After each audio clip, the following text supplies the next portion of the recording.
अभी एक बड़ी खबर आ रही है, झारखंड में एनडीए के बीच हुआ है सीटों का बंटवारा।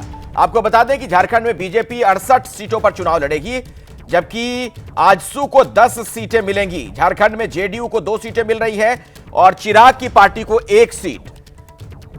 सीधे आपको लिए चलते हैं प्रेस कॉन्फ्रेंस में।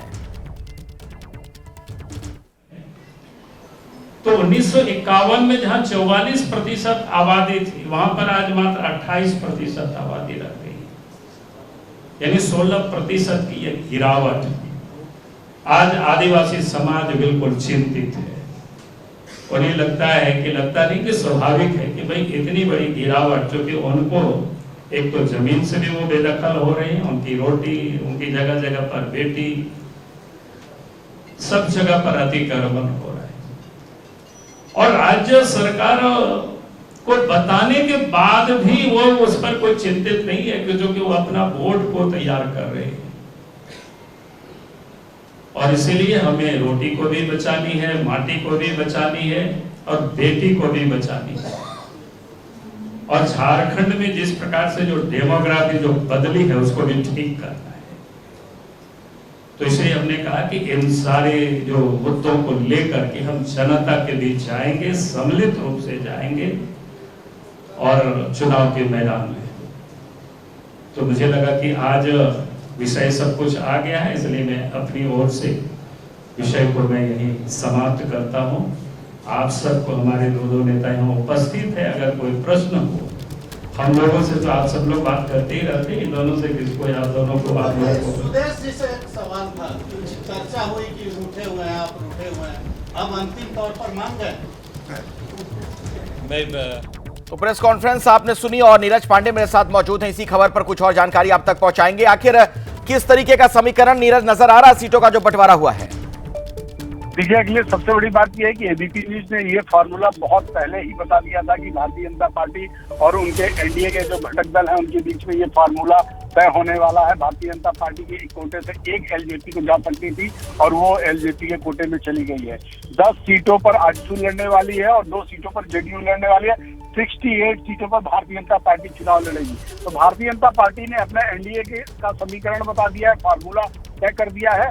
अब क्या है कि महतो, यानी कि सुदेश महतो, जो पिछली बार केवल इन्हीं वजह से गठबंधन सीटों की वजह से उन्होंने तोड़ लिया था, इस बार आजसू पूरी तरह से भारतीय जनता पार्टी के साथ खड़ी है और उनको भी बात ये मालूम है गठबंधन से बाहर जाने में उनका भी नुकसान है और भारतीय जनता पार्टी का भी नुकसान है। और यही कारण है कि दोनों दलों ने नेगोशिएशन के बाद आज अपना फार्मूला साफ कर लिया है।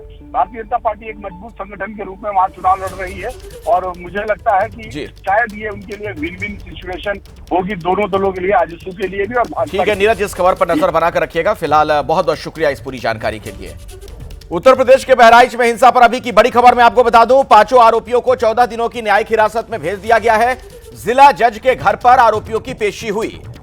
सुरक्षा कारणों की वजह से जज के घर पर ही इन्हें पेश किया गया और उसके बाद जो खबर आ रही है कि फिलहाल 14 दिनों की जेल, 5 आरोपियों को 14 दिनों की न्यायिक हिरासत में भेज दिया गया है। जिला जज के घर पर ही आरोपियों की पेशी की गई थी। सुरक्षा कारणों के मद्देनजर यह फैसला लिया गया। इस पूरे मामले में विस्तार से जानकारी लेंगे मेरे सहयोगी विवेक राय इस वक्त मेरे साथ मौजूद हैं। एसएन सिंह जी प्रवक्ता हैं भारतीय जनता पार्टी के, वो हमारे साथ जुड़ चुके हैं और फराज किदवई साहब समाजवादी पार्टी से हमारे साथ मौजूद हैं। आप सभी का बहुत बहुत स्वागत है। लेकिन पहला सवाल विवेक आपसे ही है, कुछ और अपडेट, कुछ और जानकारी इस मामले में अगर अभी मिल पा रही हो?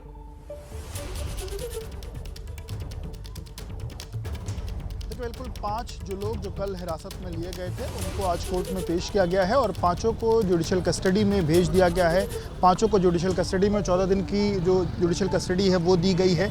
और इस वक्त मैं जहां मौजूद हूं, मैं बहराइच का जो घंटाघर एरिया है, वहां की जो शाही मस्जिद है वहां मौजूद हूं। आज जुमे का दिन है और जुमे की नमाज का समय हो चुका है, 1 बज रहा है और सामने इसी मस्जिद में जो जुमे की नमाज है वो होनी है। और उसको लेकर के आज हालांकि पूरे उत्तर प्रदेश में अलर्ट है, पर बहराइच में काफ़ी ज़्यादा अलर्ट देखने को मिल रहा है। जो बहराइच पुलिस है वो कितनी भारी संख्या में यहाँ आपको दिख रही है, आप इस तरफ में देखेंगे तो भारी संख्या में जो बहराइच की पुलिस है वो यहाँ मौजूद है। और डीएम और एसपी खुद यहाँ पर कैंप किए हुए हैं कि यहाँ किसी भी तरीके की स्थितियाँ जो हैं वो न बिगड़े। हमने देखा कि जो रविवार के जो हालात थे और फिर जो सोमवार को जो एक क्रिया की जो एक्शन का जो रिएक्शन हुआ वो कहीं ना कहीं देखने को मिला था। और फिर आज जब जुमे की नमाज पढ़ रही है तो इस दौरान कहीं ना कहीं जो सुरक्षा व्यवस्था है वो चाक चौबंद रहे, इसकी कोशिश की जा रही है। वहीं जो 5 आरोपी थे जिनको आज कोर्ट में पेश किया गया वो 14 दिन की जुडिशियल कस्टडी में चले गए हैं। इसके अलावा जो जहां पर ये घटना हुई थी मेहसी का जो महाराजगंज का जो क्षेत्र है वहां पर कुछ जगहों पर लाल निशान लगाने की भी बात निकल के सामने आ रही कि जो जिन जगहों का सही तौर पर या सही नक्शे के तौर पर मकान नहीं बने हैं या चीज़ें हैं उन पर भी आने वाले दिनों में कार्रवाई कुछ न कुछ देखी जा सकती है। लाल निशान भी उधर लगाए जा रहे हैं। तो ये कई जो है चीज़ें यहाँ पर बहराइच में नजर बनाकर रखिएगा। विवेक, आप बहुत बहुत शुक्रिया फिलहाल इस जानकारी के लिए आपका। बहराइच हिंसा के आरोपियों के एनकाउंटर पर राजनीति भी तेज है। विपक्ष ने सरकार पर सवाल खड़े किए हैं। ये घटनाएं जो हो रही हैं वो सरकार की नाकामी की वजह से हो रही हैं। सरकार अपनी नाकामी छिपाने के लिए इनकाउंटर कर रही है। इनकाउंटर, नई परिभाषा में हाफ इनकाउंटर। अगर इनकाउंटर से ही लॉ एंड ऑर्डर बेहतर हो रहा होता तो अभी उत्तर प्रदेश कई आंकड़ों में और प्रदेशों से अच्छा होता। ये एडमिनिस्ट्रेटिव फेलियर था, सरकार का फेलियर था। पुलिस पकड़ती है, ये कोई थोड़ी होता है भी गोली कोई पुलिस वाला मारने के लिए थोड़ी मारता है। अगर आगे से फायरिंग होगी, आगे से वो नेपाल चले जाते तो पुलिस ने तो उनको रोकना है। इनको जितनी सख्ती से योगी साहब ले रहे हैं उसी सख्ती से लेना चाहिए। पूरी तरीके से सरकार फेल हो चुकी है। कानून व्यवस्था जीरो खत्म हो चुकी है, जीरो टॉलरेंस फर्जीगिरी है। और ये सरकार अपने कमियों को, अपनी गलतियों को छिपाने के लिए लोगों की हत्याएं करा रही है, फर्जी इनकाउंटर करा रही है और फर्जी मुकदमे लगा रही है। कोई पुलिस के ऊपर गोलियों की बौछार करेगा तो पुलिस जो है उसको जो है माला पहनाएगी या फूलों की वर्षा करेगी। पुलिस हमेशा उनको गिरफ्तार करने का, अपराधी प्रवृत्ति के लोगों को गिरफ्तार करने जाती है। वो चाहे मरे, जिंदा या मुर्दा, उनको पकड़ना है। अपराध अगर करना है तो अंदर जमीन के अंदर रहना पड़ेगा या ऊपर जाना पड़ेगा या तो जेल में। सारे बयान आपने सुन लिए। इसी मसले पर हम चर्चा करेंगे। मेरे साथ एसएन सिंह साहब हैं बीजेपी से, फराज किदवई जी समाजवादी पार्टी के वरिष्ठ नेता मेरे साथ मौजूद हैं। पहला सवाल फराज जी आप ही से है। आप एक विद्वान प्रवक्ता हैं, बहुत रिसर्च करके आते हैं मीडिया के कैमरों के सामने। आपके नेता अखिलेश यादव जी ने जो बात कही, उन्होंने कहा कि दरअसल ये सब डराने के लिए किया जा रहा है। तो अगर अपराधियों को डराने के लिए सब किया भी जा रहा है तो इसमें दिक्कत क्या है? अगर अपराधी पुलिस से डर रहा है तब तो अच्छी बात है ये। अखिलेश जी देखिए, आज आपने एक बहुत अच्छा काम किया कि बहराइच में आपने जो जर्नलिस्ट हैं विवेक जी से वहां की रिपोर्टिंग करवाई। वरना भारतीय जनता पार्टी के जो ये नफरत फैलाने वाले नेता हैं ये बोलते एबीपी न्यूज जो है वो बहराइच से रिपोर्टिंग जिहाद कर रहा है। इनके एक विधायक जी हैं, उनका आपने ट्वीट देखा होगा और उन्होंने तमाम मीडिया चैनल्स के नाम लिखे और बगल में उनके जर्नलिस्ट के नाम लिखे और ये कहा कि ये रिपोर्टिंग जिहाद कर रहे हैं। तो भारतीय जनता पार्टी आज की तारीख में जिस तरह से नफरत का माहौल अखिलेश जी उत्तर प्रदेश में बना रही है वो किसी से छुपा नहीं है।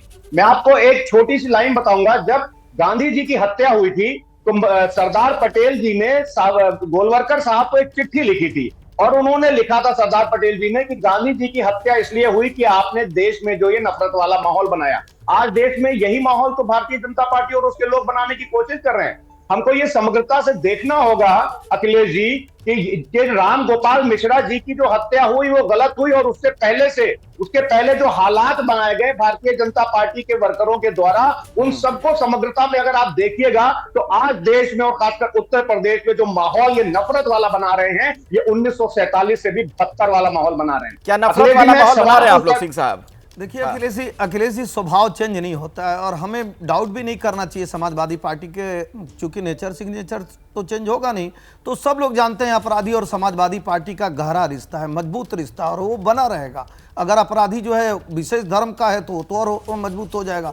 जब इनकी सरकार रहती है ना आदरणीय अखिलेश जी, तभी ये लोग अपराधियों के साथ खड़े हो जाते हैं, बेशक वो आतंकवादी घटनाओं में शामिल हो, सिमी के समर्थन करने वाला हो। और जब ये नहीं रहते हैं सरकार में तब भी अपराधियों की आवाज बन जाने का कार्य करते हैं। समाजवादी पार्टी के प्रवक्ता ने कहा, मैं इनसे एक चीज पूछना चाहूंगा, लगभग 499 इनकाउंटर हुए थे समाजवादी पार्टी के मुलायम सिंह जी की सरकार में और लगभग 260 इनकाउंटर हुए थे आदरणीय अखिलेश जी की सरकार में। सारे इनकाउंटर वो सब सेकुलर थे और जो भारतीय जनता पार्टी की सरकार में हो रहा है सब कम्युनल हो रहा है। मैं और चीज पूछना चाहूंगा, आप बताइए कि आदरणीय राम गोपाल मिश्रा जी के साथ जो हुआ उस पर संवेदना के एक भी शब्द समाजवादी पार्टी का आप दिखा दीजिए, नहीं दिखाएंगे। क्योंकि ये लोग मान कर चलते हैं आदरणीय अखिलेश जी कि हम जो करें, हम जो कुछ भी कह दें, जो कुछ भी कर दें वो सब जायज, और खास करके अगर वो विशेष धर्म का है तो हमको तो उसके साथ खड़ा ही होना। उदाहरण के तौर पे आप देख लेंगे, दुष्कर्म करने वाला अगर अयोध्या में दुष्कर्म करता है तो वो भी ठीक है, अगर वो कन्नौज में करता है तो भी ठीक है, बहराइच में घटना को अंजाम देता है तो भी ठीक है। अरे आप बताइए कि एक आदमी आदतन अपराधी हो गया है, जो उसके घर में कोई जाता है तो गोली मार देता है, और पुलिस पकड़ने जाती है तो भी गोली मार देता है। पुलिस वाले तो कहते हुए एबीपी पर अभी दिखाई दिए कि मैं तो आराम से पकड़ के आपको ले चल रहा था, कानून के हवाले कर रहा था, फिर आपने हम पे गोली क्यों चलाई? क्योंकि वो आदत बन गई है। और ये आदत जानते हैं क्यों बनी? क्योंकि समाजवादी पार्टी और कांग्रेस के लोग ऐसे लोगों को एक कवर फायर देते हैं, कवर फायर करके कहते हैं आप ऐसे कार्यों को करिए, हम आपके साथ खड़े होंगे। इस नाते ऐसे फराज साहब क्या कवर फायर आप लोग देते हैं? और उसमें एक चीज और मैं जोड़ दूं, जो ओम प्रकाश राजभर भी बयान दे रहे थे कि अगर अपराधी पुलिस वालों पर गोली चलाएगा तो क्या उसको फूलों की माला पहनाएंगे पुलिस वाले? दो चीजें हैं अखिलेश जी। सबसे पहले तो ओम प्रकाश राजभर जी से यह पूछिए कि उनकी पार्टी की एक महिला नेता की महिला दिवस के दिन निर्मम हत्या हुई, उस पर ओम प्रकाश राजभर जी के मुंह से कुछ निकला? आजादी के इस स्वर्णिम काल के उत्तम प्रदेश में सत्ता पक्ष के नेता की महिला नेता की हत्या हो जाती, उस पर ओम प्रकाश जी कुछ नहीं बोलते हैं। दूसरी बात, इतना अच्छा लॉ एंड ऑर्डर चल रहा है कि एक वकील साहब ने भारतीय जनता पार्टी के विधायक को थप्पड़ रसीद कर दिए करके, लेकिन उस पे उनके घर पे बुलडोजर क्यों नहीं चला? क्योंकि वो ओबीसी समाज का था। इनकी जो जहनियत है, इनकी जो विचारधारा है, ये anti OBC, anti SC, anti ST और एंटी माइनॉरिटी है। अब आप एक देखिए, मैं बहुत इंपॉर्टेंट चीज बता रहा हूं अखिलेश जी आपको। चीफ जस्टिस ऑफ इंडिया ने ये बोला है कि जो न्याय की देवी है उसके हाथ से तलवार हटा ली जाएगी, लेकिन भारतीय जनता पार्टी अपने कार्यकर्ताओं को और भोले भाले बच्चों को हाथ में तलवार दे रहे हैं, लेकिन अपने बच्चों के हाथ में कलम और लैपटॉप देंगे ताकि इनके बच्चे जो हैं अखिलेश जी डॉक्टर और इंजीनियर बने। ठीक है, मैं इसका जवाब लेता हूं सिंह साहब से, लेकिन सुनिए एक मिनट, जरा मैं एक तस्वीर दर्शकों को दिखाना चाह रहा हूं। ये तस्वीर आप देखेंगे, इसमें कुछ आवाजें भी सामने आ रही हैं, वो आप सुनिए क्या कहा जा रहा है। ये एनकाउंटर के बाद का दृश्य वहां का, जो किसी कैमरे में रिकॉर्ड हुआ है। ये वीडियो फुटेज जो हम आपको दिखा रहे हैं। हम लोग भागना चाह रहे थे कि फायर करके निकल जाएंगे। गलती वहां की अपराध करो फिर दूसरी अपराध कर रहे हो। हम लोग गलती नहीं करेंगे, अब कभी गलती नहीं करेंगे। क्यों गोली चला दी है पुलिस के ऊपर? सर हम लोग भागना चाह रहे थे कि फायर करके निकल जाएंगे। गलती वहां की अपराध करो फिर दूसरी अपराध कर रहे हो। हम लोग गलती नहीं करेंगे, अब कभी गलती नहीं करेंगे। क्यों गोली चला दी है पुलिस के ऊपर? सर हम लोग भागना चाह रहे थे कि फायर करके निकल जाएंगे। गलती वहां की अपराध करो फिर दूसरी अपराध कर रहे हो। हम लोग गलती नहीं करेंगे, अब कभी गलती नहीं करेंगे। क्यों गोली चला दी है पुलिस के ऊपर? सर हम लोग भागना चाह रहे थे कि फायर करके निकल जाएंगे। गलती वहां की अपराध करो फिर दूसरी अपराध कर रहे हो। फराज किदवई जी, आप ही के पास एक बार फिर से इसलिए आ रहा हूं क्योंकि आपने सुना इसमें, ये तो खुद ही ये लोग कह रहे हैं कि हम गोली चलाकर भागना चाह रहे थे, तो पुलिस वाले क्या करते फिर? अखिलेश जी, ये तो एक साधारण इंसान है। अगर किसी प्रतिष्ठित आदमी को भी 4 पुलिस वालों के बीच में आप खड़ा कर दिए, पुलिस जो चाहेगी उससे कबूल करवा लेगी। एक देखिए, एक नैरेटिव सेट हो रहा है, एक पैटर्न सेट हो रहा है। अच्छा, मतलब आप ये कह रहे हैं कि दबाव में ये सब बातें हो रही हैं? ये जो शख्स जिसको गोली लगी हुई है, जो बोल रहा है पुलिस वालों से बात कर रहा है, आप ये कह रहे हैं? देखिए अखिलेश जी, ये तो जांच का विषय है। हाँ। और जांच के बाद हो सकता है निकल करके ये आए कि दबाव में ये सब करवाया जाए। सिंह साहब, हाँ। देखिए, और दूसरी बात मेरी अखिलेश जी, 2 सवाल है मेरा इनसे। हाँ। मैं इनसे पूछना चाहता हूं, 12 से 17 तक तो भारतीय जनता पार्टी की सरकार नहीं थी, तो उस समय के जो दंगे हुए क्या मान लिया जाए अखिलेश जी कराए थे? उसके पहले की जो मुलायम सिंह जी की सरकार में हुए थे, जो इनकाउंटर हुआ था, वो मान लिया जाए कि आपने कहा था? आपने एक एग्जाम्पल दिया, आपने एक एग्जाम्पल दिया, उसका जवाब सुन लीजिए।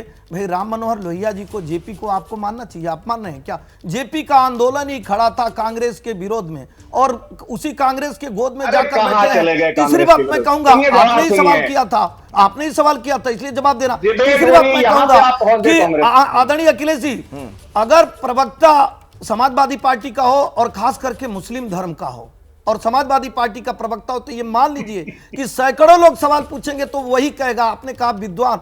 अभी विद्वान की हालत देखिए, क्या विद्वान इसमें कहां से धर्म आप ले आए सिंह साहब? प्रवक्ता के धर्म पर भी आप सवाल खड़े कर रहे हैं। मैं कहां खड़ा कर रहा हूं? मैं कहां खड़ा कर रहा हूं? मैं तो अपने मित्र को कहा एक बार भी नहीं कहे कि वो गलत किया है, अरे पुलिस अच्छा कार्य कर रही है। मतलब इनके समय में जो इनकाउंटर हो वो सब सेकुलर है, और भारतीय जनता पार्टी के समय में जो इनकाउंटर है वो कम्युनल। चौथी बात मैं कहूंगा अखिलेश जी, चुनौती देते हुए कहता हूं, सवाल तो ये लगभग 7 वर्ष से उठा रहे हैं। आप पूछिए समाजवादी पार्टी का कोई व्यक्ति कोर्ट में गया क्या, कोई सबूत लेकर गया क्या? इसमें भी अगर आपके पास कोई सबूत हो तो आप हाई कोर्ट, सुप्रीम कोर्ट, सारे दरवाजे खुले, आप जाइए। ठीक है, फराज सही है, गलत है।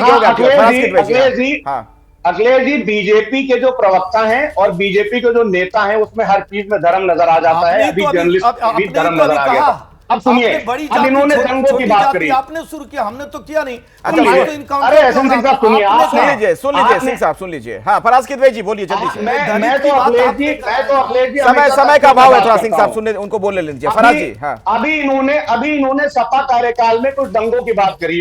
अरे साहब, विक्रम सैनी जी को जानते हैं एहसन सिंह साहब आप?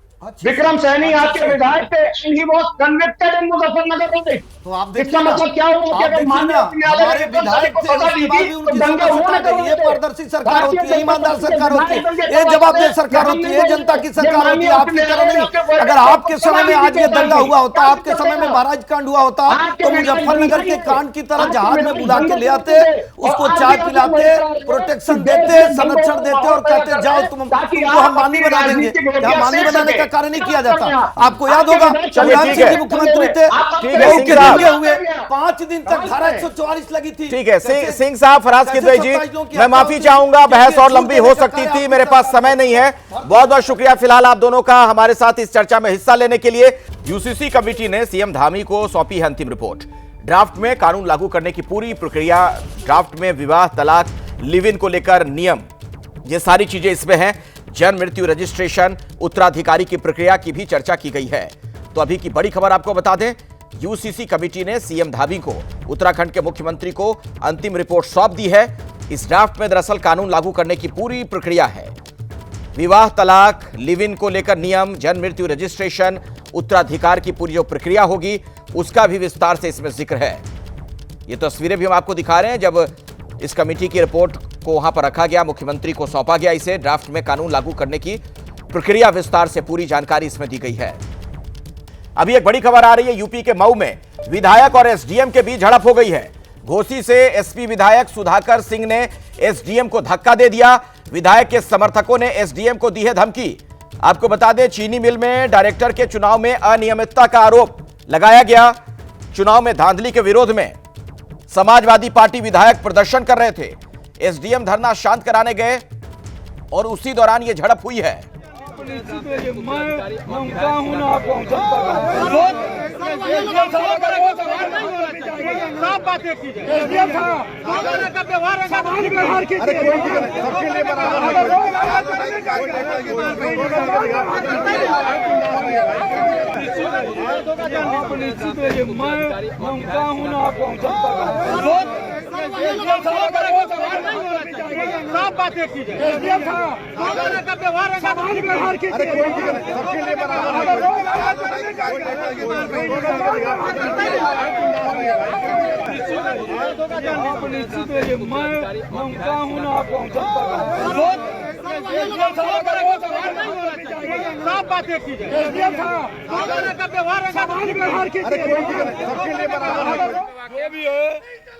कानून सबके लिए बराबर है, कानून सबके लिए बराबर है, एंट्री नहीं होगी।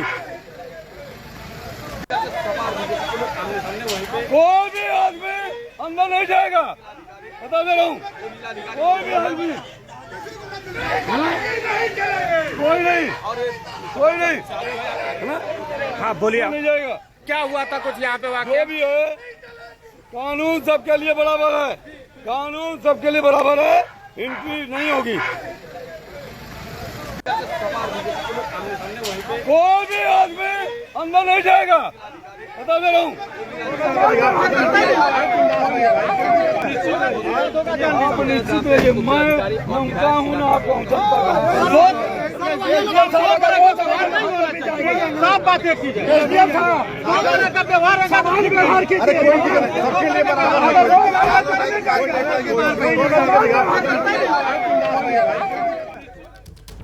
तो उत्तर प्रदेश के मऊ की तस्वीरें आपने देखी, विधायक और एसडीएम के बीच कैसे वहां पर झड़प हो गई। अब खबर महाराष्ट्र से, जहां विधानसभा चुनाव की तारीखों का ऐलान हो गया है, लेकिन एमवीए और महायुति में सीटों के बंटवारे पर अंतिम मुहर लगना बाकी है। सीटों का पेच दोनों ही गठबंधनों में फंसा हुआ है। इसी से जुड़ी महाराष्ट्र से एक बड़ी खबर आ रही है। महाराष्ट्र में एमवीए में सीट बंटवारे का पेच फंसा हुआ है। विदर्भ की कुछ सीटों पर कांग्रेस उद्धव गुट में विवाद की सूचना मिल रही है। विदर्भ की 20 से 25 सीटों को लेकर मतभेद है। उद्धव गुट ने कांग्रेस को अल्टीमेटम दिया है, सीट बंटवारे का मुद्दा जल्द सुलझाया जाए। तो उद्धव गुट ने कांग्रेस को अल्टीमेटम दे दिया कि जल्द से जल्द सीट बंटवारे का मुद्दा सुलझाया जाए।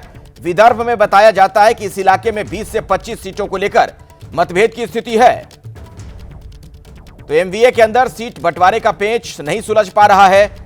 हालात यह है कि अब शिवसेना का जो उद्धव गुट है उसने कांग्रेस को अल्टीमेटम दे दिया है। यही खबर विस्तार से आप तक पहुंचाएंगे मेरे सहयोगी गणेश ठाकुर इस वक्त जुड़ चुके हैं। गणेश जी देखिए, कांग्रेस की तरफ से विदर्भ में ज्यादा सीटें मांगने की कोशिश चल रही है और करीब 20 से 25 ऐसी सीटें हैं जिन पर पेच अभी भी फंसा हुआ है।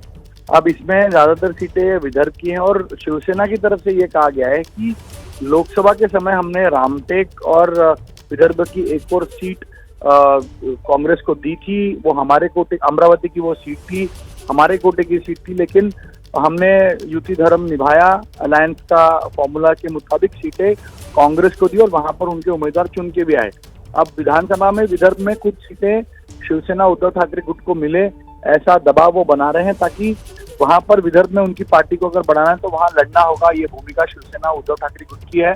इसी वजह से 4 से 5 सीटें मिले, ऐसा कांग्रेस के सामने प्रस्ताव रखा गया। लेकिन कांग्रेस का कहना है कि हमने ये सारी चीजें पार्टी हाईकमांड को दी हैं, भेजी हैं, उनका निर्णय आएगा तभी हम देखेंगे। लेकिन आज संजय राउत ने ये स्पष्ट कर दिया, हम खुद हाईकमांड से बात कर लेंगे। बिल्कुल, जो आप कह रहे हैं वही खबर दर्शकों तक विस्तार से हमसे पहुंचा दें। एमवीए में सीट बंटवारे पर बयानबाजी तेज हो गई है। जैसा कि गणेश ठाकुर भी आपको बता रहे थे, उद्धव गुट के सांसद संजय राउत ने एक बयान दे दिया। महाराष्ट्र के नेता फैसला लेने में सक्षम नहीं है, बार बार महाराष्ट्र से दिल्ली भेजते हैं लिस्ट। हमारी पार्टी महाराष्ट्र में ज्यादा अनुभवी है। कांग्रेस ने कहा सीटों पर सही दिशा में चल रही है बात।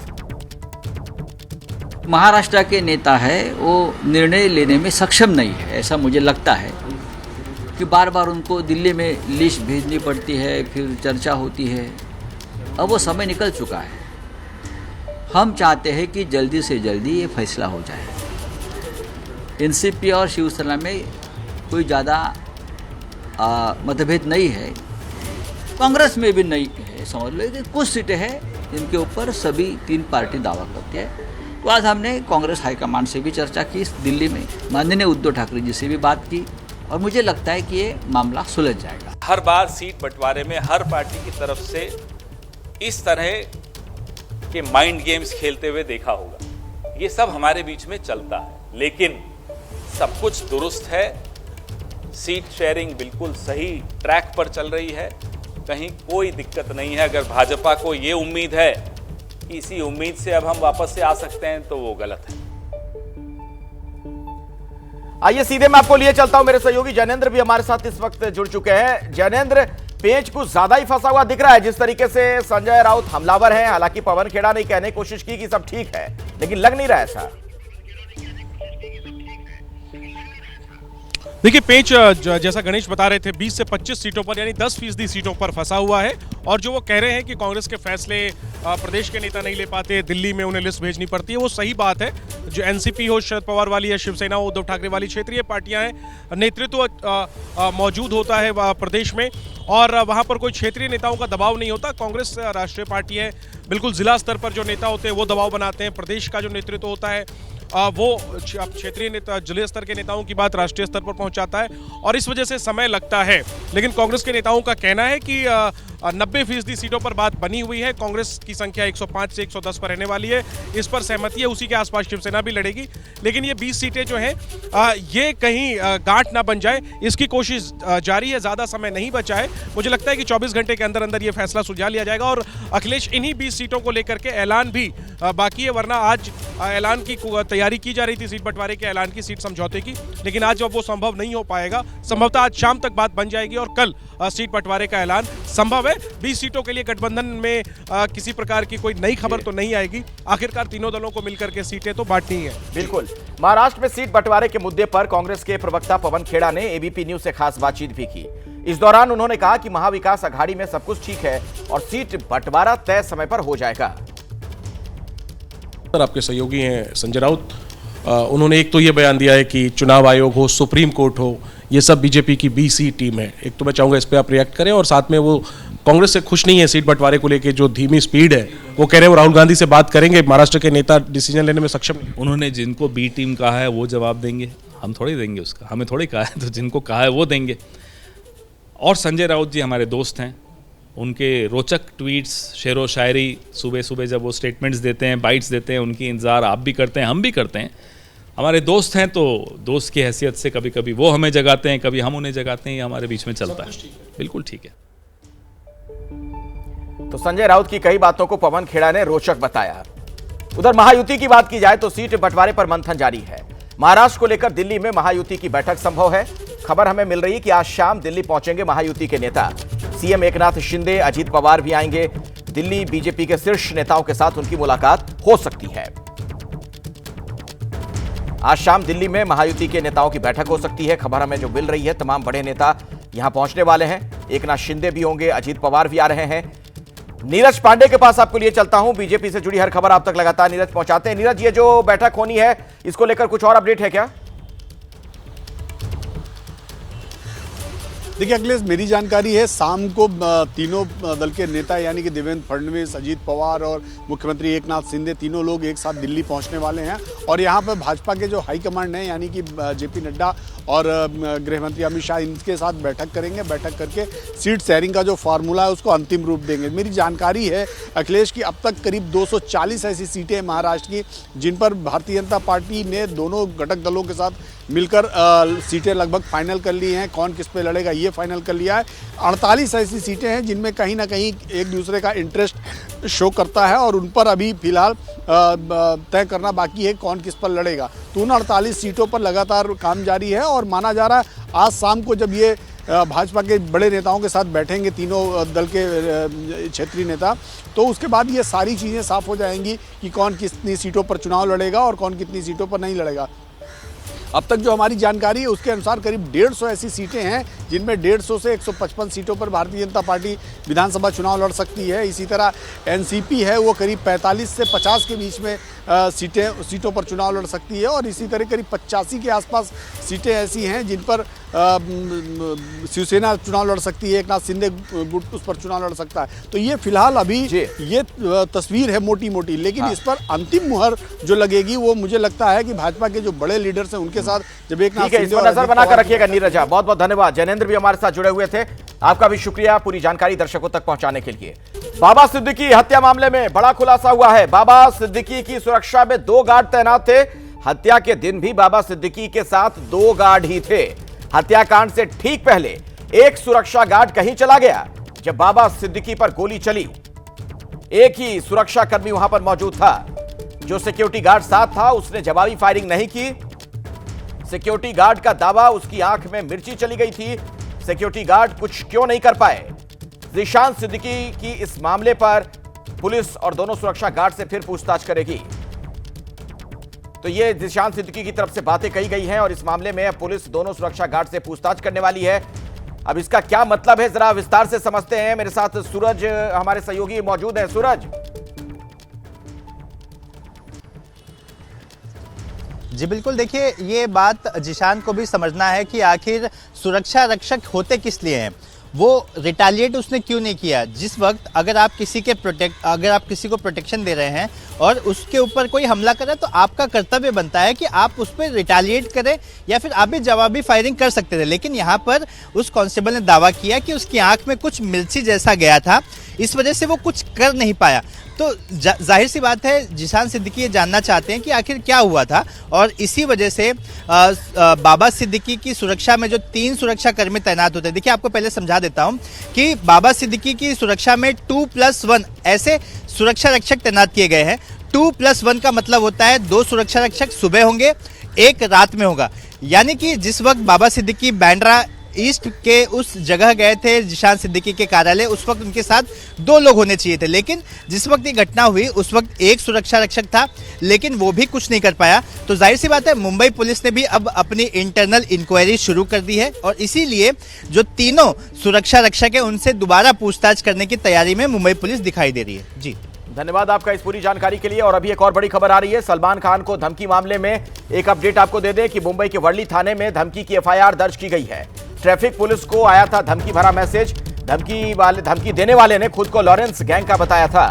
सलमान लॉरेंस की दुश्मनी खत्म कराने की बात उसमें लिखी गई थी, और यह भी कहा गया था कि दुश्मनी खत्म कराने के लिए 5 करोड़ रुपए मांगे गए थे।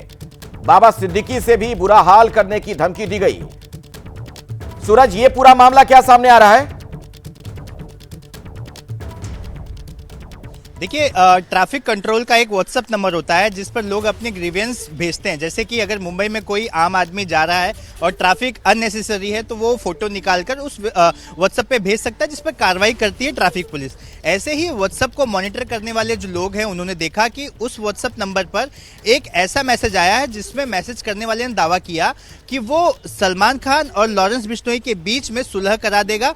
वो लॉरेंस बिश्नोई का करीबी, ऐसा उसने दावा किया है मैसेज में, और कहा इसके लिए उसे 5 करोड़ रुपए देने होंगे सलमान खान को, और अगर वो ऐसा नहीं करता तो बाबा सिद्दीकी से भी बुरी हालत सलमान खान की होगी। तो देखिए सलमान खान से जुड़ा कुछ भी इनपुट अगर एजेंसी के पास आता है तो एजेंसी बड़ी सीरियस होकर इस पूरे मामले की जांच करती है, क्योंकि ये महज धमकी तक सीमित नहीं है। सलमान खान के घर पर फायरिंग तक हो चुकी है जिसे हर किसी ने देखा है। तो इस पूरे मामले में फिलहाल एफआईआर दर्ज कर ली गई है। एफआईआर दर्ज करने के बाद अब पुलिस इसे ट्रैक कर रही है कि आखिर ये मैसेज कहां से आया। ठीक है सूरज, धन्यवाद। अब एक बड़ी खबर आ रही है, प्रदूषण पर दिल्ली सरकार की आपात बैठक हो रही है। दिल्ली के 13 प्रदूषित हॉटस्पॉट पर चर्चा, सभी हॉटस्पॉट पर विशेष अभियान चलाए जाएंगे। पर्यावरण मंत्री गोपाल राय बैठक में हिस्सा ले रहे हैं। दिल्ली में प्रदूषित 13 जगह चिन्हित की गई हैं जिनके बारे में कहा जा रहा है कि सबसे अधिक यहां पर प्रदूषण है। प्रदूषण पर दिल्ली सरकार की यह इमरजेंसी मीटिंग। दिल्ली में 13 प्रदूषित हॉटस्पॉट पर चर्चा। पर्यावरण मंत्री गोपाल राय खुद इस बैठक में मौजूद हैं। चर्चा ये की जा रही है कि आखिर कैसे दिल्ली की जनता को इस प्रदूषण से मुक्ति मिले। मेरे साथ दीपक रावत मौजूद हैं, हमारे सहयोगी। दीपक, क्या एजेंडा, क्या नजर आ रहा है इस मीटिंग का? मतलब क्या करना है प्रदूषण को रोकने के लिए? सरकार क्या कदम उठाने जा रही है? अखिलेश, ये 13 हॉटस्पॉट की अगर बात करें तो ये हॉटस्पॉट हैं, जैसे आनंद विहार जैसा इलाका जिसमें अक्सर आप देखते हैं कि AQI लेवल 400, 500 कई बार तो 600 तक पहुंच जाता है। यानी कि सबसे वर्स्ट सिनेरियो जो जिन इलाकों में होता है उनको हॉटस्पॉट माना जाता है। इन्हीं हॉटस्पॉट में इस वक्त AQI लेवल लगातार बढ़ रहा है, और इसी को देखते हुए पर्यावरण मंत्री ने एक इमरजेंसी बैठक बुलाई थी जिसमें तमाम अधिकारी बुलाए गए थे। ये बैठक शुरू हो गई है। इस बैठक में कई दिशा निर्देश तय किए जाएंगे कि इन हॉटस्पॉट में खास तौर पर क्या मेजर्स लिए जाने हैं, यहाँ पर वाटर स्प्लिंग के अलावा और भी क्या मेजर्स लिए जा सकते हैं ताकि जो धूल, मिट्टी के कण जो हवा में उड़ते हैं जिनकी वजह से पोल्यूशन बढ़ता है उसको कम किया जा सके। साथ ही 2 बजे प्रेस कॉन्फ्रेंस भी करेंगे दिल्ली के पर्यावरण मंत्री गोपाल राय, जिसमें बताएंगे कि आखिर किस तरीके की चीजें उन्होंने तय की हैं इस बैठक में। तो एक बड़ा एक्शन की तैयारी में है दिल्ली सरकार प्रदूषण के बढ़ने की स्थिति के बाद। चलिए, बहुत बहुत धन्यवाद दीपक इस जानकारी के लिए आपका।